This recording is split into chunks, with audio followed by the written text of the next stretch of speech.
अरे सुनाओ भाई हाल चाल। अब वही अल्फाज को मसला तो शुरू में तुम्हारी सांसों में जलवागर हो बराबर। अब सांस से कंटेक्ट करना है ना तुमको। अब सांस से कंटेक्ट करना अलग बहुत ऊंची बात है ये। अब उसके ऊपर सवार होना है। अब घोड़ा तो सामने खड़ा है, उसके ऊपर सवार होना है। और जब सवार हो जाओगे तो घोड़े की लगाम पकड़ना पड़ेगी। अब फिर बोलो अब चल बेटा, और एक चाबुक हाथ में रखना पड़ेगी। कभी ज्यादा तेज चलो तो चाबुक मारना पड़ेगा ना। तो वैसे ही इसका मामला है। और रूह के ऊपर सवार होना, बात समझ में आ गई। अच्छा, अब रूह के ऊपर कैसे सवार हो गया? अब रूह तो कोई सामने खाई नहीं। और इंसान अगर घोड़ा बन के खड़ा हो जाए, ये बैठ जाओ, हाँ तो बैठ जाओगे। अब ये तो घोड़ा वोड़ा कैसे दिखाई नहीं रहा, कहा है। अब घोड़ा सामने हो तब तो आदमी बैठे। अब सांस तो चल रही है तो मालूम है, सांस ऊपर से आ रही नीचे आ रही। तो लेकिन अब हमको सवारी करना है बराबर। अब देखा जाए तो तुम लोग जिक्र करते हो बराबर, सांस से जिक्र कर रहे हैं ना, तो सवार क्यों नहीं हो पा रहे कि हो रहे? अब बताओ, जिगर सांस को तुम चला रहे बराबर, तो सांस चले, सांस के ऊपर सवार कहाँ हो रहे तुम? तो अब उसके ऊपर सवार कैसा होना है ना। हालांकि जितनी बातें सब समझ चुके हो तो समझ ही चुके हो, लेकिन अब उसको करने वाला बात है ना। तब सांस के ऊपर कैसे सवार हो जाओगे? अब ये सीखना पड़ेगा। तो उसकी पहचान है सांस। जैसे जिक्र तुम सांस से करना शुरू करे तो करते करते मान लो 10 मिनट हुआ, 15 मिनट हुआ, तो अब थोड़ा नींद आने लगती है। फिर कभी कभी सुबह सुबह क्या हुआ, अब बैठ तो गए तो पता चलेगा भी हाथ पैर की सुस्ती दूरी नहीं हुई। वही बात है, आधा नींद में आधा आधा आराम में, ऐसे ही होता ना। तो अब ऐसा होता तो ये अब कौन सा कैप्सूल खाओगे तो नींद ना आवे, नींद ना आवे, फुल बदन में फुर्ती रहे। मुँह हाथ धो के बैठ जाओ, बदन में फुर्ती होना चाहिए। तो पता चला मुँह हाथ धो के बैठ गए तो फुर्ती बदन में आई नहीं, सुस्ती है। अब जिक्र करते करते और सुस्ती आ गई, और थोड़ा और करे तो पता चला कि 12 आना अंदर चले गए नींद में। ऐसे ही होता है ना। तो फिर तो इतना करने पर भी अभी बहुत कुछ बाकी है, बताओ। और तुम क्या समझ रहे, तुम इतना बताया कि इतना करो बस ठीक है, हाँ करते रहो, है ना, गाड़ी चल रही है। तो लेकिन सबक, अब नया आदमी क्या समझेगा, बस सबक दे दिए बस ठीक है, झोंके मारते रहो, करते रहो, बस हो गया। बोले साहब हमने जिक्र कर लिया है और रोज मैं करता हूँ, झोंके मारता हूँ फिर भी करता हूँ। तो वो झोंके मारने से उसका जो बेनिफिट है ना जिक्र का, वो नहीं मिलता।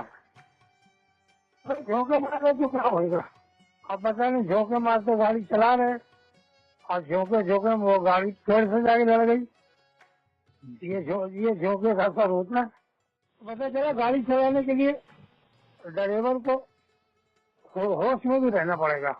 अब वो सो तो गया, आराम तो मिला, उसका फायदा तो ये हुआ कि वो आराम मिला, शरबत एक गिलास पी लिया, आराम मिला, ठंडा लगा। तो खाने के बाद में अक्सर क्या होता है, सुस्ती आ जाती है, नींद आने लगती। तो खाने में भी नशा है। हाँ? तो अब कुरान में क्या फरमाया, ला तकरबुस सलात, मत करीब तुम जब नींद में हो, यानी नशे में हो। क्यों कि जब नशे में हो तो अब इबादत में तो होश खो बैठे ना। तो ये जो है वो इब्तिदाई शुरुआत की इबादत है। तो अब इसको जो है वो सही करना है। तो इबादत का सही तरीका ये है कि आदमी जब बैठे तो उनको पसीना आने लगे। हाँ, उसके अंदर गर्मी पैदा हो जाए, हाँ पेट गर्म हो जाए, पेट गर्म है, ऐसा लगेगा कि किसी ने अंगारा रख दिया पेट में। अब गोया कि वो घोड़े पे सवार हुआ। अब समझे। हाँ, वो शुरू में यही बताया जाता है कि नींद में चलते रहो। अरे हम तो 6 साल निकाले, जिक्र करने बैठे बस सो जावे। तो मैं ये समझा कि सोने वाला जिक्र है क्या यार, जब नींद में आए तो जिक्र करो, सो जाओ। तो हम नहीं समझे, बहुत दिन तक ये गाड़ी चलती रही, 6 साल निकल गए हमारे। हाँ, लेकिन हम बोले सो गए थे फिर, तो उसमें कुछ रिजल्ट आ ही नहीं रहा। हाँ, तो फिर भाई हम जाते थे वहाँ लखनऊ, फिर पूछते थे तो भाई नींद आ जाती है, हम सो जाते हैं, आप बताओ सोने वाला जिक्र है या जागने वाला। वहाँ बोल दिए, समझे। अब वो लोग हंस दे रहे। अबे बोले यार तुम अभी सो ही रहे हो। हम बोला सो क्या रहे, हम जिक्र करो तो ऑटोमेटिक नींद आती। तो सच्चाई सच्चाई है, समझ रहे। लेकिन अब हम कभी आला चला झूठ नहीं बोलते। क्यों? झूठ बोलने से क्या होगा ना, अगर सच बात भी बोलेंगे तो तुम बोलोगे यार झूठ बोलते हैं। इसके लिए मैं झूठ बोलते ही नहीं शुरू से, जो बात है वो सच है। और दूसरों को यही बोलता हूँ कि हो या ना हो या जो कुछ भी हो, नहीं बोलने का। और अपने उसमें लिखा भी है।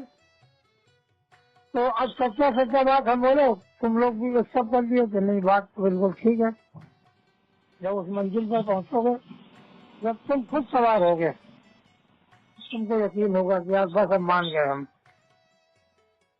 ऐसा बात।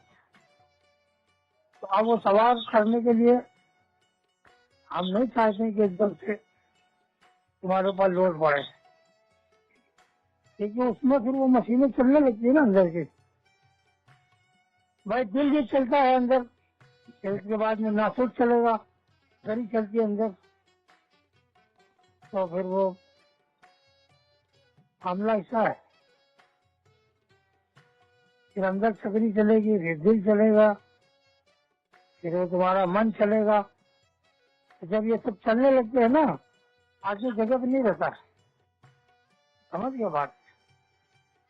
भाई तुम्हारा जो है मिट्टी का बर्तन धीरे धीरे पकाता है वो, लेकिन इतना एहतियात करने के बावजूद भी 2-4 नीचे काले पड़ जाते, जल जाते हैं, है ना। देखे, मान लो 1000 ईंटा साफ निकला, चला 100 ईंटें खराब हो गई, वो जल गए, वो हीट ज्यादा हो गई। ऐसा होता है।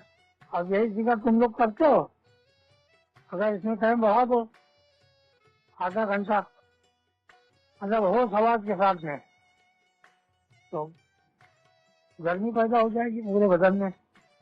बात समझ रहे हैं। अभी तो तुम लोग 15 मिनट ज्यादा था, आधा घंटा, तो अभी तो कैपेसिटी बन रही है। समझ रहे बात। अंदर जो है वो बिजली आसमान में कैसे तुम देखे फड़कते हुए, वैसे पेट में चलती है बिजली। अगर उस सिस्टम वो हम करवाएंगे, फिर अंदर वो बिजली चलेगी, फिर तुमको लगेगा हाँ अब हम आए यार, मैदान में हम आए। अब बिजली चलती है ना अंदर, फिर बदन गर्म हो जाता है।